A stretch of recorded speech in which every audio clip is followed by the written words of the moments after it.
സൗഹൃദത്തിന് കുറവൊന്നുമില്ല. പക്ഷേ ഇതൊരു പൊളിറ്റിക്കൽ ഫൈറ്റാണ്.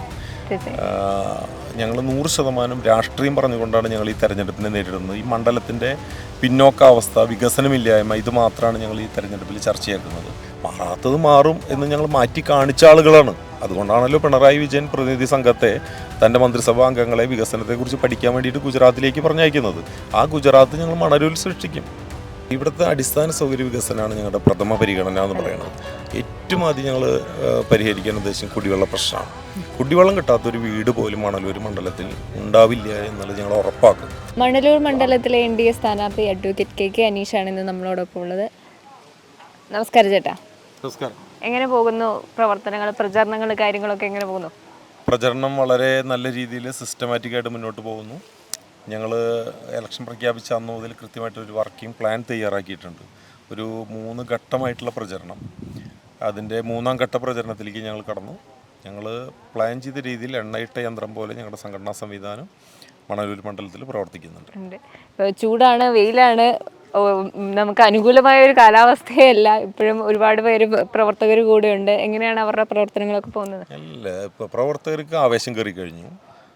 തെരഞ്ഞെടുപ്പ് ചൂടിനേക്കാൾ വലിയൊരു ചൂടല്ല വെയിലിൻ്റെ ചൂട് എന്ന് പറയുന്നത്. ഇതിൻ്റെയൊക്കെ വലിയ ചൂടാണ് തെരഞ്ഞെടുപ്പ് ചൂട്. അപ്പോൾ ആ ചൂട് ഞങ്ങൾക്ക് കയറിക്കഴിഞ്ഞു. അത് ചൂടൊന്നും മറ്റു വെയിലോ കാര്യങ്ങളൊന്നും ഞങ്ങൾ കണക്കാക്കുന്നില്ല. ഇപ്പോൾ ശക്തമായൊരു ത്രികോണ മത്സരം തന്നെ നടക്കുന്ന ഒരു മണ്ഡലമാണല്ലോ മണലൂർ എന്ന് പറയുന്നത്. എങ്ങനെയാണ് എതിർ സ്ഥാനാർത്ഥികളുമായിട്ടുള്ള അവരുടെ സൗഹൃദവും, അവരെ കാണുമ്പോഴൊക്കെ എങ്ങനെയാണ് നമ്മൾ സൗഹൃദം പങ്കിടാറുണ്ടോ? അല്ല, ശക്തമായിട്ടുള്ള ത്രികോണ മത്സരം തന്നെയാണ് മണ്ഡലത്തിൽ നടക്കുന്നത്. കൂടിക്കാണൽ കുറവേ ഉണ്ടായിട്ടുള്ളൂ. സൗഹൃദത്തിന് കുറവൊന്നുമില്ല. പക്ഷേ ഇതൊരു പൊളിറ്റിക്കൽ ഫൈറ്റാണ്. ഞങ്ങൾ 100% രാഷ്ട്രീയം പറഞ്ഞുകൊണ്ടാണ് ഞങ്ങൾ ഈ തെരഞ്ഞെടുപ്പിനെ നേരിടുന്നത്. ഈ മണ്ഡലത്തിൻ്റെ പിന്നോക്കാവസ്ഥ, വികസനമില്ലായ്മ, ഇത് മാത്രമാണ് ഞങ്ങൾ ഈ തെരഞ്ഞെടുപ്പിൽ ചർച്ചയാക്കുന്നത്. അപ്പോൾ അതുകൊണ്ട് മറ്റ് സ്ഥാനാർത്ഥികളുടെ പേരോ അവരുടെ വ്യക്തിപരമായിട്ടുള്ള കാര്യങ്ങളോ ഒന്നും ഈ തെരഞ്ഞെടുപ്പിൽ ഒരു ഘടകമല്ല. കഴിഞ്ഞ 70 വർഷക്കാലമായിട്ട് ഈ മണ്ഡലത്തെ പ്രതിദാനം ചെയ്തത് ലെഫ്റ്റും റൈറ്റുമാണ്. അപ്പോൾ ആ 2 കൂട്ടരും ഈ മണ്ഡലത്തെ അവഗണിച്ചു. അതുകൊണ്ട് കേരളത്തിൽ ഏറ്റവും പിന്നോക്കം നിൽക്കുന്ന മണ്ഡലമായിട്ട് മണലൂർ മാറിക്കഴിഞ്ഞു. അതുകൊണ്ട് മണലൂരിൻ്റെ വികസനമാണ് ഞങ്ങൾ ചർച്ച ചെയ്യുന്നത്. വികസിത കേരളം, വികസിത മണലൂർ എന്നുള്ളതാണ് ഞങ്ങളുടെ മുദ്രാവാക്യം. വികസനം മുൻനിർത്തിക്കൊണ്ട് തെരഞ്ഞെടുപ്പിൽ വോട്ട് തേടുന്ന മണലൂരിലെ ഏക രാഷ്ട്രീയ പാർട്ടി BJP ആണ്, ദേശീയ ജനാധിപത്യ സഖ്യമാണ്. ഇപ്പം നമ്മുടെ ടാഗ് ലൈൻ എന്ന് പറയുന്നത് മാറാത്ത മാതൃ എന്നതാണ് ടാഗ് ലൈൻ. ഇപ്പം എന്തൊക്കെ മാറ്റങ്ങളാണ് മണലൂരിൽ കൊണ്ടുവരാൻ ആഗ്രഹിക്കുന്നത്? അല്ല, മാറാത്തത് മാറും എന്ന് ഞങ്ങൾ ഉദ്ദേശിക്കുന്നത് ജനങ്ങളെ സംബന്ധിച്ച് അവരുടെ അടിസ്ഥാന സൗകര്യം തന്നെയാണ്. ഇപ്പോൾ തകർന്നു കിടക്കുന്ന റോഡുകൾ, അത് മാറണ്ടേ? തകർന്ന് തരിപ്പണമായി കിടന്ന റോഡുകൾ മതിയോ എല്ലാ കാലത്തും? അപ്പോൾ അത് മാറണം. നല്ല റോഡുകൾ വരണം, നല്ല റബ്ബറൈസ്ഡ് റോഡുകൾ വരണം. കുടിവെള്ളം കിട്ടാത്ത മേഖലകളുണ്ട്. ഈ 21ാം നൂറ്റാണ്ടിൽ 44 നദികളുള്ള ജലസമൃദ്ധമായിട്ടുള്ള കേരളത്തിൽ പാവപ്പെട്ട ആളുകൾക്ക് കുടിക്കാൻ കുടിവെള്ളം കിട്ടുന്നില്ല എന്ന് പറഞ്ഞാൽ ആ അവസ്ഥ മാറണ്ടേ? അപ്പോൾ എല്ലാ വീട്ടിലും കുടിവെള്ളം എത്തണം, അവർക്ക് കുടിവെള്ളം കിട്ടണം. അതുപോലെ ഈ ആധുനിക കാലഘട്ടത്തിൽ കയറി കിടക്കാൻ ഒരു കൂരയില്ലാത്ത ആളുകൾ, 1 സെൻറ്റ് ഭൂമിയില്ലാത്ത ആളുകൾ, ദരിദ്രനാരായണന്മാർ, അവരുടെ അവസ്ഥ അങ്ങനെ മതിയോ? അത് മാറണ്ടേ? അപ്പോൾ അത് മാറണം എന്നാണ് ഞങ്ങൾ പറയുന്നത്. അതുപോലെ ഇവിടെ സർക്കാർ മേഖലയിൽ നല്ല സ്കൂളുകളില്ല. പാവപ്പെട്ടവൻ്റെ കുട്ടികൾക്ക് പഠിക്കാൻ ചോർന്നൊലിക്കുന്ന കൂരകളുള്ള സർക്കാർ സ്കൂളുകളാണുള്ളത്. കേന്ദ്ര സർക്കാർ കൊടുക്കുന്ന PM ശ്രീ പദ്ധതി ഇവിടെ നടപ്പാക്കുന്നില്ല. അപ്പോൾ അതൊക്കെ മാറണ്ടേ? നല്ല സ്കൂളുകൾ വരണ്ടേ?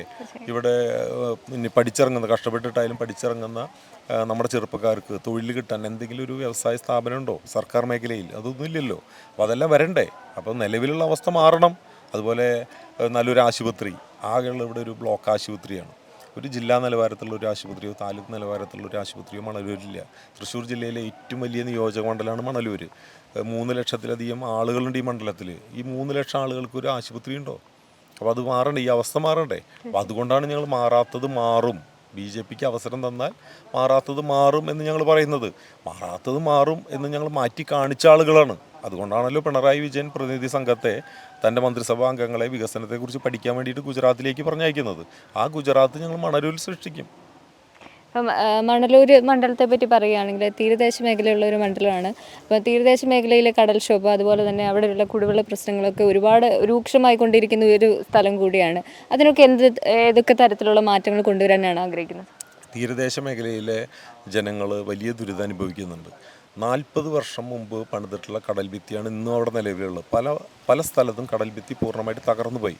ഇത് കാലാകാലങ്ങളിൽ ഇതിൻ്റെ അറ്റകുറ്റപ്പണി നടത്തണം. ഇറിഗേഷൻ ഡിപ്പാർട്ട്മെൻറ്റാണ് അത് കാര്യങ്ങൾ ചെയ്യേണ്ടത്. അത് ചെയ്തിട്ടില്ല. ഇനി കടൽ ഭിത്തി നിർമ്മാണത്തിന് കേന്ദ്ര സർക്കാരിൻ്റെ സഹായം കിട്ടും. അപ്പോൾ അതിന് വേണ്ടിയിട്ട് പേപ്പർ പോലും ഇവർ നീക്കിയിട്ടില്ല. ഒരു DPR തയ്യാറാക്കി, ഒരു പ്രോജക്റ്റ് തയ്യാറാക്കി കേന്ദ്രത്തെ സമീപിച്ചാൽ അവിടെ ഒരു കടൽ ഭിത്തി നിർമ്മിക്കാനോ അല്ലെങ്കിൽ പുലിമുട്ടിൽ നിർമ്മിക്കാനോ ആവശ്യമായിട്ടുള്ള സഹായം കിട്ടും. ഇപ്പോൾ ഫിഷറീസ് മന്ത്രി ജോർജ് കുര്യൻ മുഖാന്തരം അതിന് വേണ്ട കാര്യങ്ങൾ ചെയ്യാൻ സാധിക്കും. പക്ഷെ ഇതൊന്നും ചെയ്യാൻ അവർ തയ്യാറായിട്ടില്ല. ഇതുപോലെ ഉപ്പുവെള്ള ഭീഷണി, കനോലി കനാലിൻ്റെ തീരത്ത് താമസിക്കുന്ന ആളുകൾ വലിയ ഭീഷണി നേരിടുന്നുണ്ട്. പ്രളയകാലത്ത് ധാരാളം മാലിന്യങ്ങൾ ഒഴുകി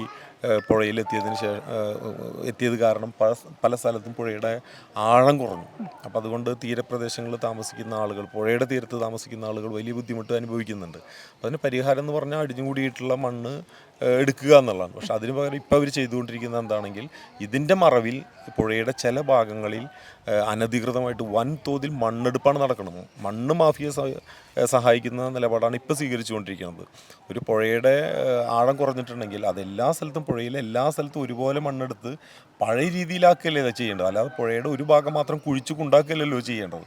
അപ്പോൾ അത്തരത്തിലുള്ള ദുരുപയോഗമാണ് ഇപ്പോൾ ഇവിടെ നടന്നുകൊണ്ടിരിക്കുന്നത്, അധികാര ദുർവിനിയോഗം എന്ന് നമുക്ക് വേണമെങ്കിൽ പറയാം. അപ്പോൾ ഇങ്ങനെയുള്ള ധാരാളം പ്രശ്നങ്ങൾ ഈ പുഴയുടെ തീരത്ത് വസിക്കുന്ന ആളുകൾ, അതുപോലെ തന്നെ കടൽ തീരത്ത് വസിക്കുന്ന ആളുകൾ, ഒരു വർഷം ഒരു 50 വീടെങ്കിലും കടലാക്രമണത്തിൽ തകരുന്നുണ്ട്. കടലോര മേഖലയിൽ പുനർഗേഹം പദ്ധതി ഇവർ പ്രഖ്യാപിച്ചിട്ടുണ്ട്. അങ്ങനെ വീട് തകരുന്ന ആളുകളെ പുനരധിവസിപ്പിക്കാൻ വേണ്ടിയിട്ടുള്ള പദ്ധതി. പക്ഷെ അതൊന്നും നടപ്പാവുന്നില്ല. അപ്പോൾ ഞങ്ങൾ പറയുന്നത് BJPക്ക് ഒരു അവസരം തരും. അവസരം തന്നാൽ നടപ്പാവാത്ത എല്ലാ പദ്ധതികളും ഞങ്ങൾ നടപ്പാക്കും, മാറാത്തത് ഞങ്ങൾ മാറ്റും. അതുപോലെ തന്നെ മറ്റൊരു മേഖല എന്ന് പറയുന്നത് കാർഷിക മേഖലയാണ്. കാർഷിക മേഖലയിൽ ഇതുപോലെ തന്നെ പ്രതിസന്ധി നേരിടുന്നുണ്ട്. എന്തൊക്കെയാണ് കാർഷിക മേഖലയിൽ നടത്താൻ ആഗ്രഹിക്കുന്ന മുന്നേറ്റങ്ങൾ? കാർഷിക മേഖലയ്ക്ക് ഒരു സഹായവും സംസ്ഥാന സർക്കാരിൻ്റെ ഭാഗത്തുനിന്ന് ഇവിടെ കിട്ടുന്നില്ല. കുട്ടനാടും പാലക്കാടും കഴിഞ്ഞാൽ ഏറ്റവും കൂടുതൽ കർഷകരുള്ള നെല്ല് ഉൽപ്പാദിപ്പിക്കുന്ന മേഖലയാണ് ഈ മണലൂർ. എന്ത് സഹായമാണ് സംസ്ഥാന സർക്കാരിൻ്റെ ഭാഗത്തു നിന്നുള്ളത്? കേന്ദ്ര സർക്കാരാണ് ഇപ്പോൾ ഈ 30 രൂപ നെല്ലിന് കൊടുക്കുന്നതിൽ 24 രൂപയും കൊടുക്കുന്നത് കേന്ദ്ര സർക്കാരാണ്. കിസാൻ ക്രെഡിറ്റ് കാർഡ് സഹായം കൊടുക്കുന്നത് കേന്ദ്ര സർക്കാരാണ്. അതുപോലെ വിള ഇൻഷുറൻസ്, ഫസൽ ബീമാ യോജന നൽകുന്നത് കേന്ദ്ര സർക്കാരാണ്. കിസാൻ സമ്മാൻ നിധി നൽകുന്നത് കേന്ദ്ര സർക്കാരാണ്. വളത്തിന് സബ്സിഡി കൊടുക്കുന്നത് കേന്ദ്ര സർക്കാരാണ്. സംസ്ഥാന സർക്കാർ എന്താണ് ചെയ്യുന്നത്? ഈ മേഖലയിലെ കർഷകർ നേരിടുന്ന ഏറ്റവും വലിയ പ്രശ്നം ഉപ്പുവെള്ളം, കൃഷി സ്ഥലത്തേക്ക് ഉപ്പുവെള്ളം കയറിയിട്ടുള്ള പ്രശ്നമാണ്. ഈ ഏനാമാവ് ബണ്ട് എത്രയോ കാലമായിട്ടത് കേടുവന്ന് കിടക്കുകയാണ്. അത് ആ റെഗുലേറ്റർ കം ബ്രിഡ്ജ് ഒന്ന് നന്നാക്കി കഴിഞ്ഞാൽ ഈ ഉപ്പുവെള്ളം കയറുന്നത് നമുക്ക് തടയാൻ സാധിക്കും.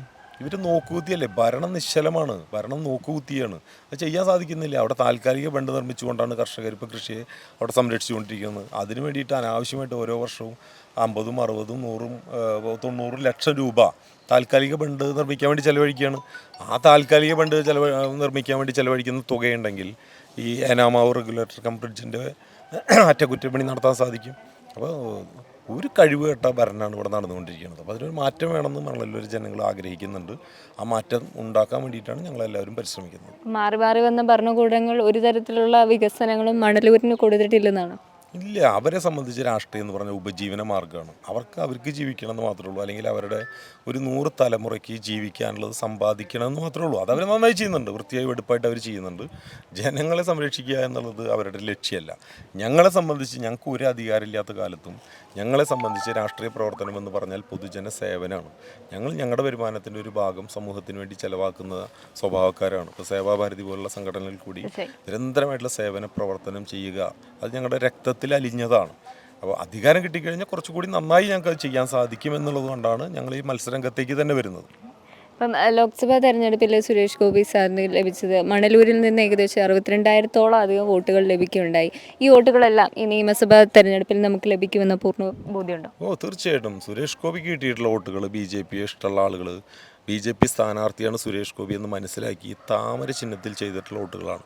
BJP ഇഷ്ടമില്ലാത്ത ആളുകളൊന്നും BJP സ്ഥാനാർത്ഥിക്ക് താമര ചിഹ്നത്തിൽ വോട്ട് ചെയ്യില്ല. അതിനിപ്പോൾ സുരേഷ് ഗോപി അല്ല, നരേന്ദ്രമോദി വന്ന് മത്സരിച്ചാൽ പോലും അത് ചെയ്യില്ല. BJP ഇഷ്ടമുള്ളവരാണ് താമര ചിഹ്നത്തിൽ വോട്ട് ചെയ്യുക. 62,000 പേര് ഇവിടെ താമര ചിഹ്നത്തിൽ BJP സ്ഥാനാർത്ഥിക്കാണ് വോട്ട് ചെയ്തിട്ടുള്ളത്. ഞങ്ങൾ അതിനുശേഷം ഒരു 7,000 വോട്ട് ഞങ്ങൾ പുതുതായിട്ട് കഴിഞ്ഞ 2 വർഷത്തിൻ്റെ ഇടയിൽ ഞങ്ങൾ ചേർത്തിട്ടുണ്ട്. അപ്പോൾ ഞങ്ങൾക്കിവിടെ വിജയം സുനിശ്ചിതമാണ് എന്നാണ് ഞങ്ങൾ പ്രതീക്ഷിക്കുന്നത്. അപ്പം ജയിച്ച് വന്നു കഴിഞ്ഞാൽ ഫസ്റ്റ് ട്രീറ്റ് എന്തായിരിക്കും ഇവിടുത്തെ മണലൂരിലെ ജനങ്ങൾക്ക് കൊടുക്കുന്ന ഫസ്റ്റ് ട്രീറ്റ്? അല്ല, ഇവിടുത്തെ അടിസ്ഥാന സൗകര്യ വികസനമാണ് ഞങ്ങളുടെ പ്രഥമ പരിഗണന എന്ന് പറയുന്നത്. ഏറ്റവും ആദ്യം ഞങ്ങൾ പരിഹരിക്കാൻ ഉദ്ദേശിക്കുന്ന കുടിവെള്ള പ്രശ്നമാണ്. കുടിവെള്ളം കിട്ടാത്തൊരു വീട് പോലും മണലൂർ മണ്ഡലത്തിൽ ഉണ്ടാവില്ല എന്നുള്ളത് ഞങ്ങൾ ഉറപ്പാക്കും. അത് കഴിഞ്ഞാൽ ഞങ്ങൾ പ്രഥമ പരിഗണന റോഡ്, തകർന്നു കിടക്കുന്ന റോഡുകൾ പുനർനിർമ്മിക്കുക എന്ന കാര്യത്തിലായിരിക്കും പ്രത്യേക പരിഗണന. അതുപോലെ വീടില്ലാത്ത ആളുകൾക്ക് വീട് വെച്ച് നൽകുക, ഭൂമിയില്ലാത്ത ആളുകൾക്ക് ഭൂമി നൽകാനുള്ള കാര്യങ്ങൾ, അതുപോലെ സ്പോർട്സ് മേഖലയായിട്ട് ബന്ധപ്പെട്ട കാര്യങ്ങൾ, ഇങ്ങനെയുള്ള കാര്യങ്ങളൊക്കെ ഞങ്ങൾ പ്രഥമ പരിഗണനയിൽ തന്നെയുണ്ട്. അപ്പം ഈ മണ്ഡലത്തിലെ ഈ സീറ്റ് നമ്മളങ്ങ് തൂക്കും. ഇത്തവണ ഞങ്ങൾ എന്തായാലും ലോകസഭയിൽ MP ഉണ്ടായതുപോലെ മണലൂരിൽ ഇത്തവണ NDAക്ക് MLA ഉണ്ടാകും. എങ്ങനെ പോകുന്നു പ്രവർത്തനങ്ങളൊക്കെ? നന്നായി പോകുന്നു. എങ്ങനെയാണ് ഇവിടുത്തെ പ്രവർത്തനങ്ങളൊക്കെ നിങ്ങൾ മുന്നോട്ട് കൊണ്ടുപോകുന്നത്? നല്ല രീതിയിൽ പോകുന്നു. അനുഷേടൻ വൻ ഭൂരിപക്ഷത്തോട് ജയിപ്പിക്കും. ഇനി ഇലക്ഷൻ ഏകദേശം കുറച്ച് ദിവസങ്ങൾ മാത്രമേ ബാക്കിയുള്ളൂ. രാവും പകലും ഞങ്ങൾ പണിയെടുക്കുകയാണ് അനുഷേടൻ ജയിക്കാൻ വേണ്ടിയിട്ട്. നമുക്ക് ചൂടൊന്നും ഒരു പ്രശ്നമല്ല, ഒരു പ്രശ്നമില്ല. ജനങ്ങളിൽ ചെല്ലുമ്പോൾ നല്ലൊരു അഭിപ്രായമാണ് കിട്ടുന്നത്. അത് ഞങ്ങൾക്കും കൂടി ഒരു ആത്മവിശ്വാസമാണ്. അതെ, ജനങ്ങളുടെ ഭാഗത്തുനിന്ന് നല്ലൊരു റെസ്പോൺസ് ഉണ്ട് അല്ലേ? കിട്ടുന്നുണ്ട്. തീർച്ചയായും.